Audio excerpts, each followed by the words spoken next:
Hello mga kamimas! So ayun na nga po, gagawin po tayo ng kulay violet na bouquet since yun po ang gusto ni customer. Kumuha na nga po ako diyan ng kulay violet, green, white, gunting at kulay green na parang pandikit. So ayun na nga po, sinumulan ko na nga po sa kulay violet na parang ano nga yun? Nakalimutan ko. Gumagawa ng bouquet pero hindi alam kung ano ang tawag sa bulaklak. Naalala ko na. Diyos ko po, Rude. Lavender. Sana all. Nakakalimutan. Parang X. Humugot pa si ate mo, girl. So, ayun na nga po. Dahil tatlong kulay na ang kinuha ko dyan. At sinisimulan ko na ang lavender.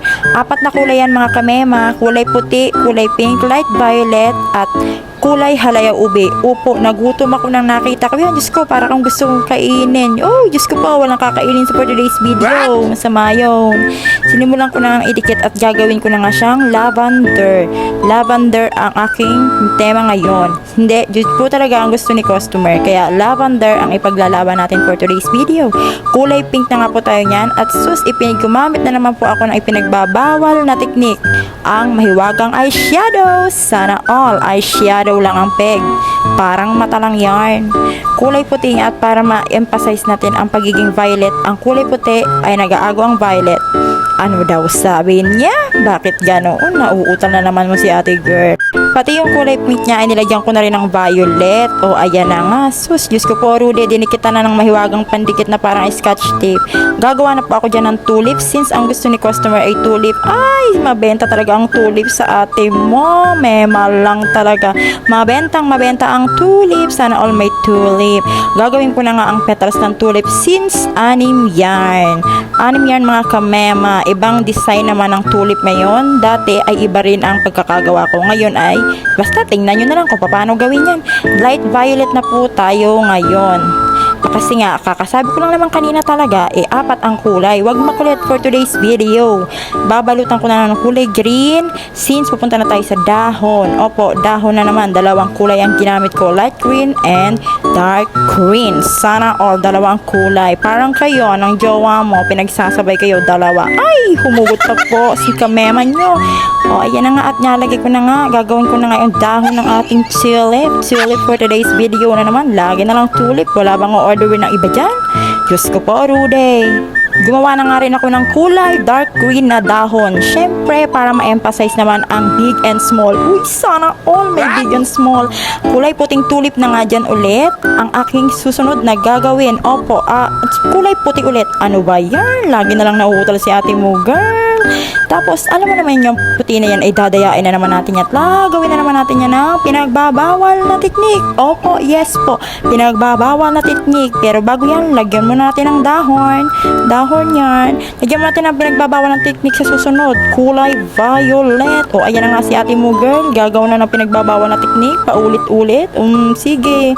At pagkatapos niyan ay gagawin na nga natin ang polka dot na pambalot. Ayan, tsara. Hindi ko na nga pinakita mga kamera kung paano ginawa ang bouquet kasi napakahaba na ng video ko. Ipapakita ko pa. Basta tingnan nyo na lang mamaya ang kalalabasan. Syempre, lagi namang maganda ang ginagawa ni ate mo, girl, at inyong mga kamema. Kulay puti at light pink. Letter F with letter F. Forever yarn. Sana all my forever. Kayo lang ng jom ang walang forever. Humugot pa nga. Sus, Diyos ko po, Rude. Ayan at dinidikitan ko na nga siya ng pang front at parang ruffles. Ruffles, shalalala. Kumanta pa nga. Diyos ko po, Rude. Uulan na naman. Nauutal ka na nga. Papatawa ka pa. Ayan na. Tara! Diba? Kaganda-ganda naman yun. Sana all naman talaga swerte na pinagbibigyan talaga nito. Sana may magbigay din sa akin kahit alam ko namang walang magbibigay sa akin dahil ako naman talaga ang gumagawa. Gawan ko na nga ng sarili ko later. So, ayan na nga mga kamema. Nalagyan ko na ng ruffles. Syempre, abangan nyo mga susunod na kabanata. Syempre, maganda yarn. Syempre, huwag nyo nang pansinin ang mukha. Tsakarat na talaga yarn. Di brilait. Basta order. Kahit laitin nyo ako, okay lang. Tingnan mo na lang. Tingnan nyo. Napakaganda. Sana ganda yarn. Swerte ni ate na mapagbibigyan. tingnan nyo ha. Kulay violet na ribbon nga pala ang ginamit ko dyan. Para kasi gusto nag-crave. Ano daw? Nag-crave ako sa huli isa pa. Nag-crave ako sa ube halaya. Naitama mo rin at nailaban mo rin ang pagkautal mo. Diyos ko po, napakabilis kasi magsalita. Akala mo may hinahabol. Ayan na, charan! Di ba napakaganda naman talaga mga kamema? Order na, Diyos ko. Parang live selling lang. Order na, mine. Yun lang, bye!